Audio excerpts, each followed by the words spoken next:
제가 성도님들에게 교리를 말씀드려도 난처해하고 적용을 말씀드려도 난처해합니다. 둘 중에 어느 것이 더 쉬운 게 아닌데, 교리를 말하게 되면 우리가 믿는 과정에서 고쳐야 되는데 고치지 않은 채 신앙에 입문한 것이 드러나는 일이 발생하기 때문에 난처해하는 것 같아요. 예컨대 바울이 에베소의 제자들에게 너희가 믿을 때 성령을 받았느냐, 거기에서 그들이 할 말이 없었잖아요. 우리는 성령을 들어본 적도 없다. 성령을 들어본 적도 없이 신앙에 입문한 것이 드러난 것입니다. 또 예수님이 니고데모에게 내가 물과 성령으로 거듭나지 않으면 천국에 들어갈 수 없다. 그때 니고데모가 어른이 어떻게 다시 날 수 있습니까? 거듭남이 없이 신앙생활에 입문하고 자기가 예수님을 믿는 줄로 생각하는 것이 드러난 것입니다. 제가 지난 주일에 회개는 요식행위가 아니고 그냥 구원을 얻는 과정에 통과하는 의례가 아니고 이 부분에서 넘어지고 떨어져 나가는 사람이 많다라고 말씀을 드릴 때 이것이 새삼스럽기도 하고 부담스럽게 느끼는 분들이 분명 계셨을 것입니다. 왜냐하면 그걸 별로 제대로 경험하지 않은 채 스스로를 신앙인으로 생각을 했다는 것이 드러났기 때문에. 그러면 교리 말고 적용을 말씀드리면 더 쉬울 것 같습니까? 그럴 것 같죠? 그런데 아닙니다. 왜냐하면 믿음의 적용은 결국 무엇으로 나타납니까? 사랑으로 나타나는데, 사랑을 실천하는 것처럼 성도들이 부담스러워하는 게 없어요. 제가 사랑을 말씀드리면 그것이 자식에 대한 사랑이라고 하면 수긍을 하고, 전혀 모르는 이웃에 대한 사랑을 말해도 수긍을 하는데, 가장 가까이에서 살을 맞대고 사는 사람을 사랑하는 것을 말씀드리면 다 표정이 굳어진다는 사실을 아세요? 다 표정이 굳어지고 제가 외국어를 하는 것처럼 표정을 짓는 성도들이 많은 것을 보면, 여러분 지금도 여러분 얼굴이 마치 쓴 것을 씹는 것 같은 얼굴 표정을 하는 분들이 많이 있는데 적어도 숨기지 않는다는 사실이고, 이게 쉽지 않은 것이 이렇게 가까운 데에 드러나는 것을 보면 믿음을 실천하는 것이, 여러분 믿음을 우리가 말만 하는 것보다도 어떻게 실천하는 것인가를 일평생 배우고 실천하기를 애를 쓰고, 왜 나의 기도에 많은 기도가 그것을 대체할 수 없느냐, 왜 나의 많은 열정이 그것을 대체할 수 없느냐, 그 이유는 아무것도 대체할 게 없기 때문에 그런 거예요. 사랑을 대체할 수 있는 게 아무것도 없죠. 내가 기도를 많이 하면 사랑이 없이도 내가 뭔가 인생에 즐거움이 있지 않을까? 아니에요. 그 많은 기도를 한 후에 사랑을 해보고 그것을 시도하고 그것이 없다면 도로 기도의 자리로 돌아와서 안 돼 이런 식으로 되풀이할 수 있는 것이 아니라는 얘기예요. 할렐루야. 그러므로 제가 감지하는 것은 무슨 시부모님에 대한 사랑이라든가 먼 나라의 사람에 대한 사랑을 말하면 오히려 성도들이 실감을 하고 좋아하는데, 한 집에서 살을 맞대고 사는 사람에 대한 사랑을 말씀드리면 무표정한 사람이 된다는, 그것만 빼고 다른 것을 말해달라. 마치 햄버거를 만들 때 뭐를 빼달라고 하는, 무슨 중국집에 가서 뭐를 빼달라고 한 것처럼 이것만 좀 빼달라. 그런데 그렇게 할 수 있는 것이 아니고, 성경이 얼마나 인간의 본질적인 것에 대해서 말을 하고 있고 건너뛸 수 없다는 사실, 건너뛰려고 하면 오히려 하나님이 더 큰 목소리로 그것을 말씀을 하신다는 사실이, 내 인생에 낙이 없다라고 말하는 사람은 무슨 트럼프 대통령 때문에 낙이 없는 게 아니고, 환율 때문에 낙이 없는 것도 아니고, 주가가 떨어져서 낙이 없는 것도 아니고, 가장 가까운 곳에서 내가 낙을 얻지 못하기 때문에 인생의 낙이 없다라고 말을 하는 것입니다.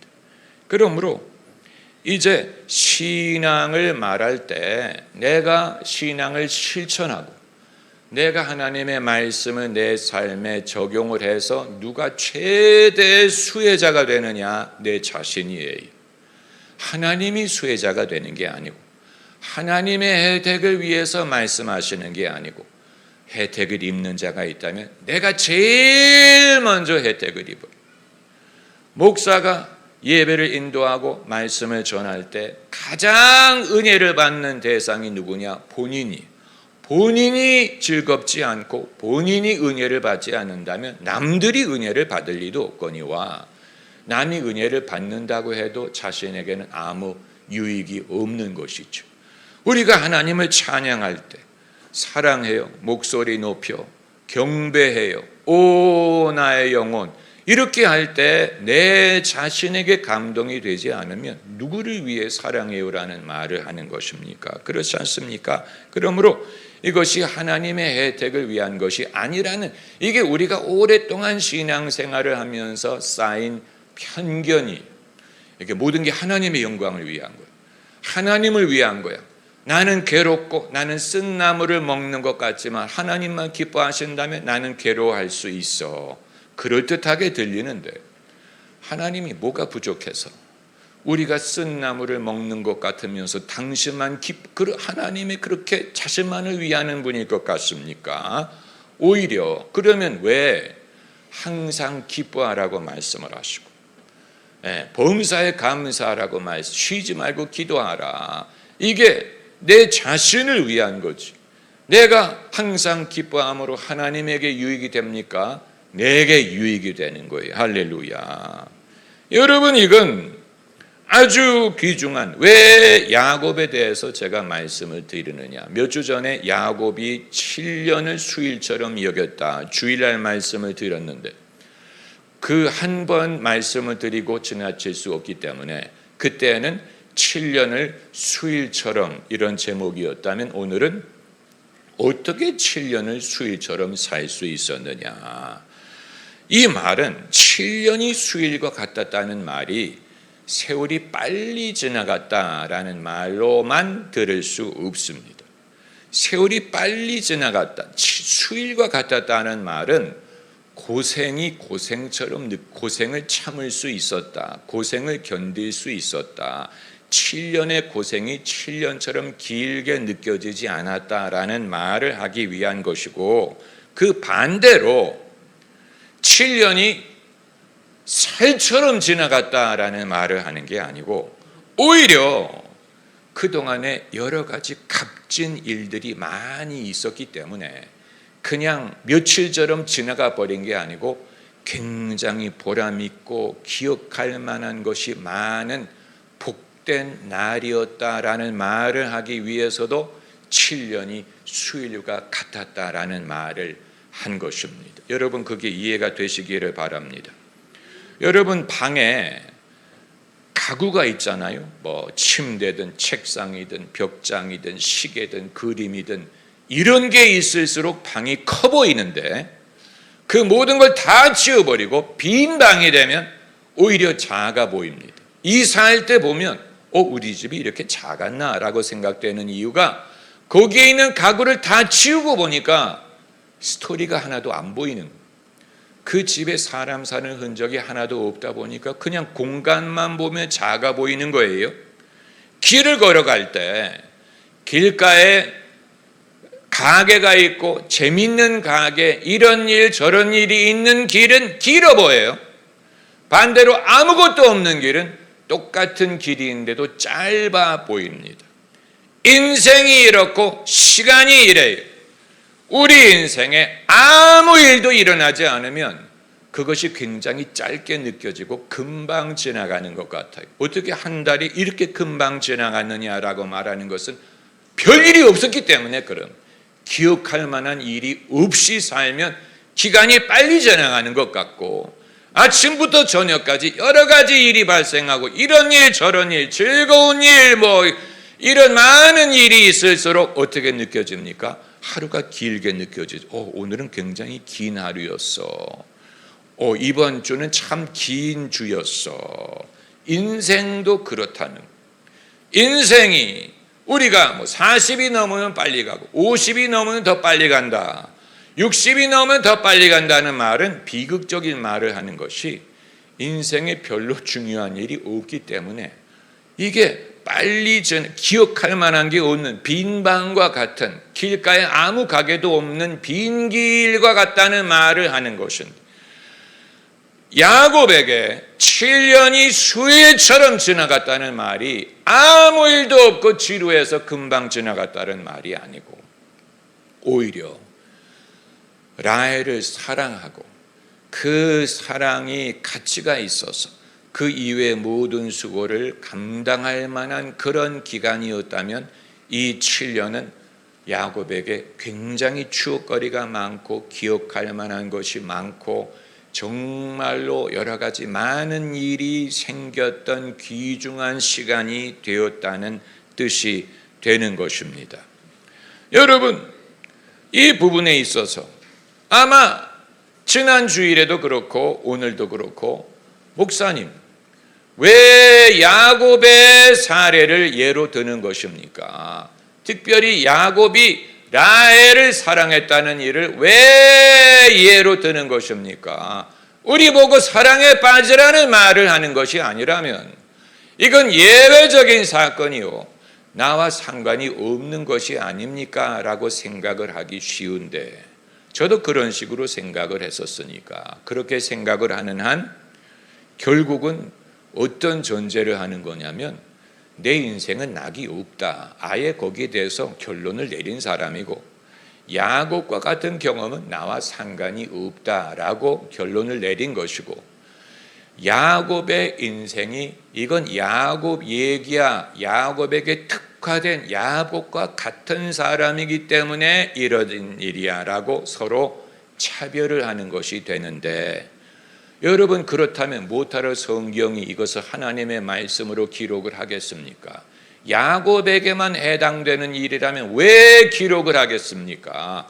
이 부분이 야곱이 나와 다른 별개의 성격과 별개의 성향과, 만약에 MBTI 테스트를 했을 때 야곱이 나와 다르게 나오는, 나와 다른 사람의 경험을 기록한 것이라면 이건 하나님이 내게 주시는 말씀이 될 수가 없지만, 이건 야곱이 나와 다르다라든가 야곱이 특별한 성격을 소유했다라든가 나는 야곱과 다른 사람이다라는 생각을 하기 위해서 쓴 것이 아니고, 이건 성격이나 성향과 전혀 상관이 없이 믿음으로 사는 사람의 모습을 기록하기 위한 것입니다. 야곱에서 우리가 발견해야 되는 것은 믿음으로 사는 사람이 이렇구나라는 것을 발견하는 것이고, 그 부분에서 야곱이 나와 달라라고 생각하면 안 되고, 야곱의 성격이든 성향이든 MBTI든 외형적이냐 소극적이냐 적극적이냐 이런 걸 다 잊어버리고, 믿음이 야곱의 삶을 이렇게 만들 수 있었다면 내가 믿음을 가질 때 나도 야곱처럼 될 수 있다.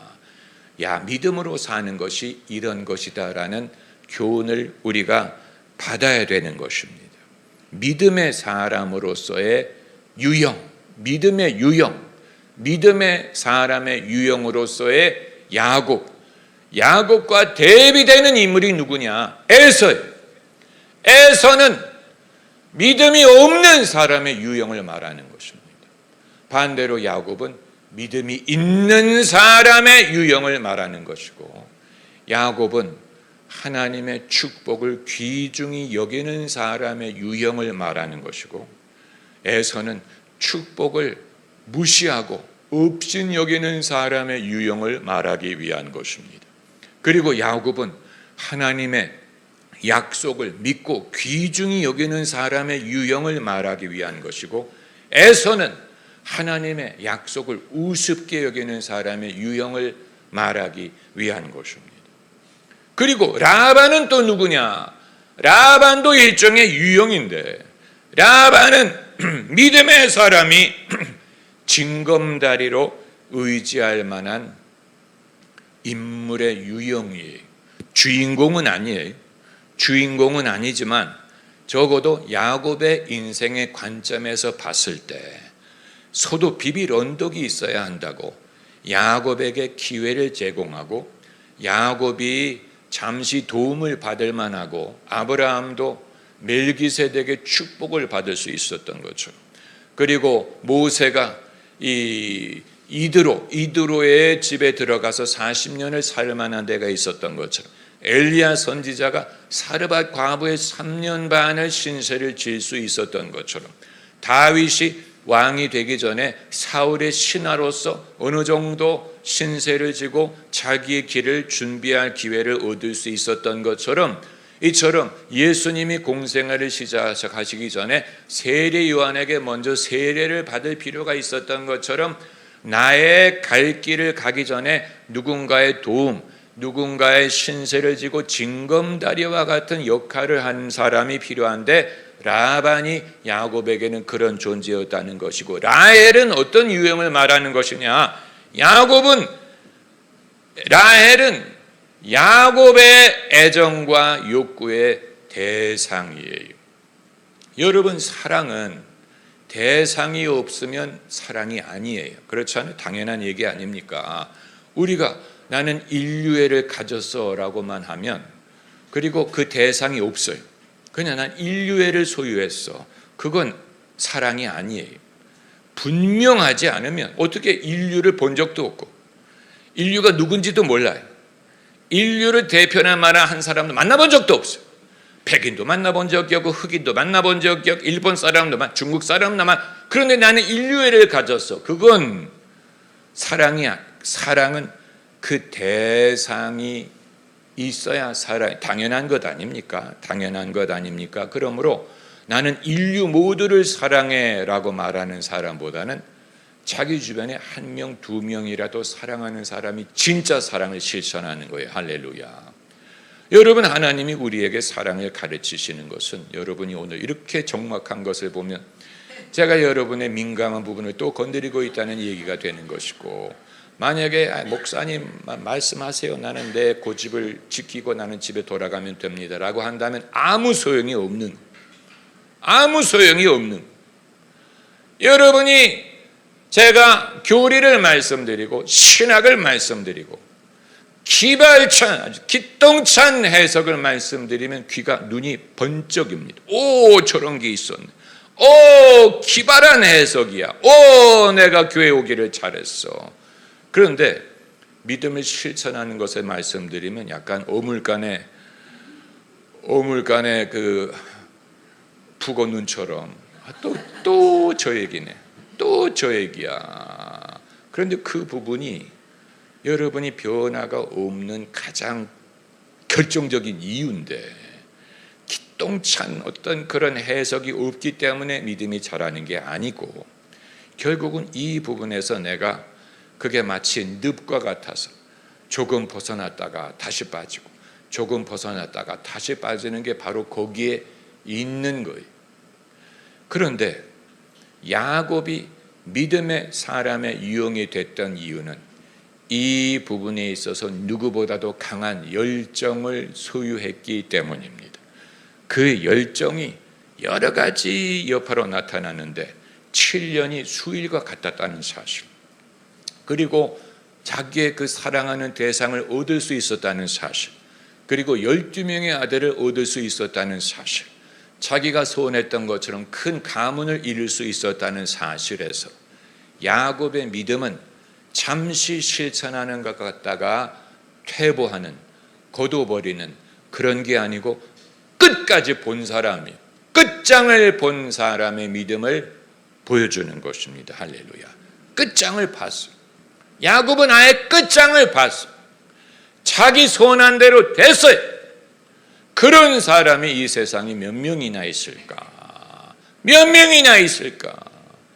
우리가 하나님을 아브라함의 하나님, 이삭의 하나님이라고만 하지 않고 야곱의 하나님이라고 하고, 야곱의 별명이 이 민족의 이름이 된 걸 보면 이스라엘, 그게 야곱의 별명 아니에요? 그 별명이 민족의 이름이 되고 우리의 이름이 됐어. 우리가 이스라엘 백성이 된 것 아닙니까? 예수님을 통하여. 그 한 사람의 별명을 가지고 모든 인류를 부르는, 모든 믿는 사람을 부르는 그 명칭이 야곱에서 비롯됐다는 것은 여러분, 만약에 제 이름을 가지고 부른다고 생각을 해보세요. 제 이름이 믿음의 사람을 부르는 이름이 된다고 한번 가정을 해보세요. 이상하지 않겠습니까? 장차 믿음의 사람을 부를 때 영준 민족, 얼마나 말도 안 되는 것이지만 그 일이 이스라엘에게 발생한 거예요. 그렇다면 우리가 야곱을 진지하게 생각할 필요가 있고, 야곱이 욕심이 많다거나 촌스럽다거나 극성이라든가 이런 식으로 해석하지 말고, 야곱을 야곱되게 만든 것이 과연 무엇이었을까? 내가 야곱을 무시할 수 없고, 내가 만일 야곱을 무시한다면 결국은 나는 야곱과 정 다른 인생을 살게 된다는 말을 하는 것입니다. 그렇다면 나에게는 7년이 고역의 연장이 된다는 말이 되는 거예요. 7년이든 그게 20년이든 나에게는 그냥 고역, 고난, 고역, 고생, 억지로 안 살 수 없어서 사는 것과 같은 그런 삶을 내가 살고 싶다면 야곱을 무시해도 돼. 야곱을 무시해도 될 거예요. 7년이 아니고 7일이라도 내게 괴로워. 내가 괴로움의 연속이야. 무슨 낙으로 살까? 그렇다면 야곱이 이렇게 할 수 있었던 것은 하나님에겐 영광이 되지 않고 자신에게도 커다란 축복이 됐다는 말을 하는 것입니다. 할렐루야. 그걸 한마디로 요약한 것이 7년을 수일처럼 여겼더라. 마치 만약에 여러분의 자녀가 유학을 가든 대학원을 가서 아주 어려운 공부를 하는데, 아주 어려운 공부, 많은 사람이 공부하다가 다 떨어져 나가요. 그걸 끝까지 못해. 그런데 그 아이에게는 이런 사랑과 이런 소망과 비전이 있었기 때문에 그 많은 공부하는 시절이 7일과 일주일과 같았다. 7일과 같았다. 그 말은 굉장히 그게 복이었다는 말이, 아주 잘했다는 얘기예요. 그게 아주 성공적이었다는 말이 되는 거. 그렇잖아요. 남들은 이거 어떻게 공부할 거야? 너무 힘들어 하다가 떨어져 나가는데, 이게 7년이 수일과 같았어. 그건 굉장히 그 일에 특화되고 그 일이 굉장히 성공적이고 쉽고 잘했다는 말이 되는 거예요. 그렇잖아요. 그렇다면 우리도 마찬가지가 되는 것이죠. 인생이 살지 못해서 산다라든가, 오늘도 걷는다마는 정처 없는 이 밤, 이런 식으로 사는 것과, 이게 어려운 일인데, 남을 위해 일하는 게 어려운 일인데, 그럼에도 7년이 수일과 같았다. 여러분, 그건 그 사람의 인생의 질을 보여줘요. 와, 이 사람이 어떻게 살았길래 이렇게 할 수 있었어? 어떻게 이게 할 수 있었을까? 여러분, 이 부분에 있어서 우리가 하나님께 부르짖을 필요가 있어요. 부르짖어야 됩니다. 오라, 나는 곤고한 자로다. 이 부분에 있어서 하나님께 부르짖어야 됩니다. 이거를 자꾸만 누르지 말고, 외면하려고 하지 말고, 이걸 말하는 것은 좀 창피하다든가, 인간적인 것이라든가, 무슨 육신적인 것을 말한다라고 생각을 하지 말고, 하나님은 우리를 아시기 때문에 우리가 하나님에게 딱히 경건한 말을 해야만 하나님이 기뻐하신다고 생각하면 안 돼요. 어떻게 하나님에게 경건한 말을 할 거예요? 내용이 없는 거칠의 말이 되겠죠. 오, 거룩하시고 지극히 높으시고 위에 계신 하나님이요, 오, 내가 주를 사랑하나이다. 오, 주는 뛰어나나이다. 오, 주님의 뜻대로 되리다. 할렐루야 라고 말하는 것과, 하나님, 도대체 하나님은 뭐를 내게 기대하십니까? 하나님은 도대체 왜 나를 이 길로 인도하십니까? 여기서 내가 무슨 얻을 것이 있습니까? 하나님이 도대체 지혜롭고 하나님이 전능하다고 하시는데, 그러나 나는 하나님의 지혜를 경험하는 것 같지 않고 하나님의 전능함이 내게 별로 유익이 되는 것 같지 않은데, 하나님은 도대체 내게 무엇을 기대하고 나를 이런 길로, 내가 어떻게 하면 하나님을 여기서 경험하고 기뻐할 수 있겠습니까? 하나님에게 따지듯이 물어보는 것인데, 따진다는 말이 대든다는 말이 아니고 하나님과 내 하고 싶은 말을 하는 것입니다. 여러분이 모임에서 각자 돌아가면서 자기의 기도를 하는 것을 제가 엿듣기도 하고 같이 보기도 하고, 제가 발견하는 현저한 사실은 그런 기도를 할 수 있다는 사실을 안 믿는 것 같고, 그 말이 안 나오는 것인지, 하나님에게 해본 적이 없는 것인지, 아니면 하나님을 아직 모르기 때문에 그런 식으로 말을 떼지 못한 것인지 제가 참으로 궁금하게 생각을 합니다.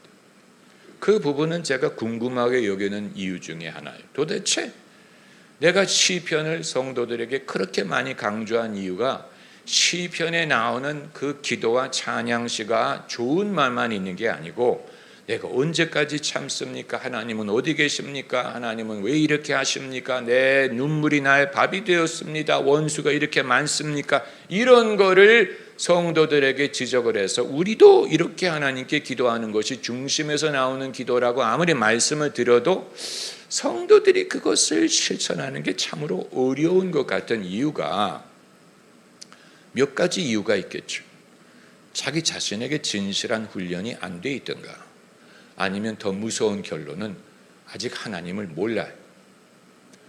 그런 식으로 하나님께 말을 할 수 있는 허락을 받지 않은 것, 하나님이 그것을 환영하지 않는 것, 그렇기 때문에 선뜻 그렇게 하지 못한다면 그렇게 할 수 있겠죠. 그러나 일단 하나님을 내가 알고, 하나님은 나를 아시고 나를 받으시고 내가 어느 정도 하나님께 가까이 다가가는 것을 허락을 하셨다면 다윗처럼 말하는 게 가능해지지 않겠습니까? 당연히 그렇게 기도하지 않고는 자기 기도를 하지 않는 경험, 그리고 그걸 할 수 있어야 하나님이 내게 주시는 말은 내 입으로 할 수 있을 것이 아닙니까? 그게 지식의 말씀이든 통변이든 예언이든 간에 내가 내 중심에 있는 말을 하나님께 쏟아놓을 수 있을 때 하나님도 당신의 중심에 있는 말씀을 내게 하실 수 있을 것인데, 이게 이어지는 거예요. 그냥 내가 경건한 말만 하다가 딱 돼가지고 내가 너에게 말하노라, 내가 너에게 생명의 말씀을 주노라, 이런 식으로 하나님의 말씀을 대언하는 게 아니고, 내가 내 진정을 하나님께 쏟아놓아서, 시편이 따로 없잖아요. 그리고 그걸 내가 말한 후에 그 말만 하는 게 아니고, 하나님이 don't worry about it. Let not your heart be troubled. 너는 마음에 근심하지 말아라. I have a place for you. I listen to you. 내가 너의 말을 듣노라. 내가 너와 함께 하노라. 이미 응답이 너에게 다가가고 있노라. 하나님의 말씀을 대언하는 것이 은사를 못 받아서 그런 것 아닙니까? 성령이 없어서 그게 아니고, 이게 그냥 되는 게 아니고, 나도 하나님 앞에 진실하고 하나님이 내 앞에 진실하실 수가 있는 것입니다. 할렐루야. 내가 내 마음을 쏟아놓고 하나님도 당신의 마음을 내게 드러내실 수 있는 것. 하나님의 마음을 성령 이외에는 누가 알리요?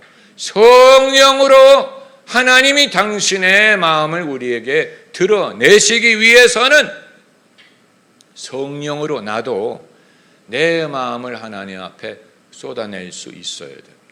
성경의 수많은 사례들,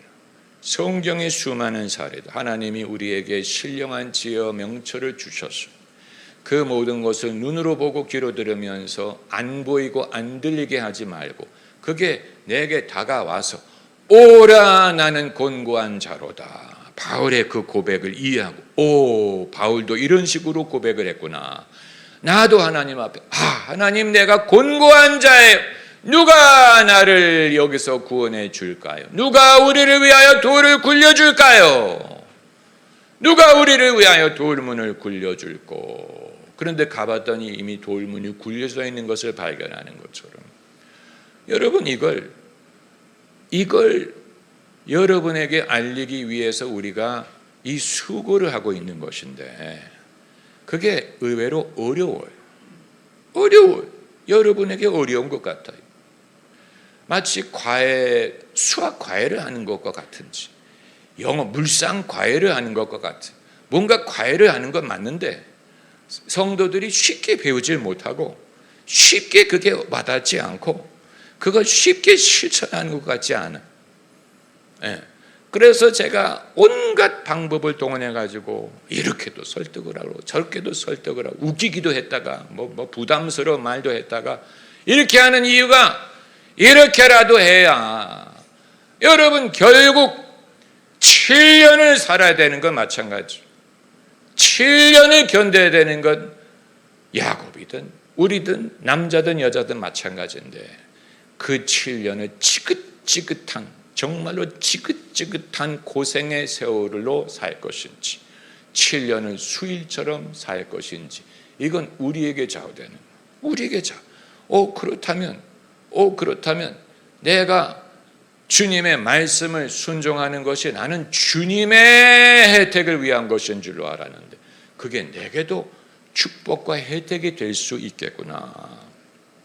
축복과 혜택이 지금까지 내가 걸어온 길은 양쪽에 스타벅스도 없고 레스토랑도 없고 파크도 없고 무슨 극장도 없고 무슨 뭐 재미있는 가게도 없고 그냥 나무 가로수도 없고 벽돌만 있는 길을 내가 걸어가고 있는 거예요.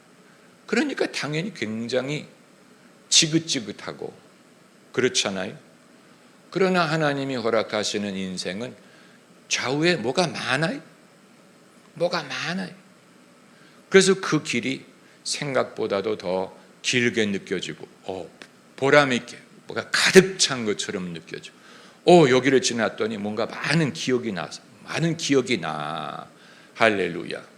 사람들이 추구하는 행복이라는 것은 당시에 느끼는 게 아니고 약간 추억으로서 깨달아지는 것입니다. 추억으로 행복했어. 행복한 경험이었어. 추억으로.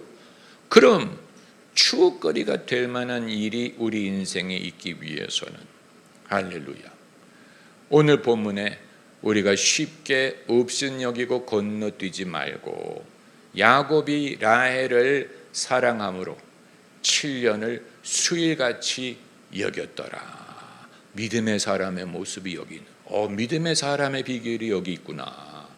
7년을 견뎌야 되는 거 다 마찬가지인데 야곱이 믿음이 있음으로 해서 누군가를 사랑하게 되고 그 사랑이 힘이 돼서 7년을 수일처럼 여길 수 있게 되고 주관적인 심리만을 말하는 게 아니고 마음에 꿈꾸었던 바랬던 것이 이루어진 것입니다. 할렐루야.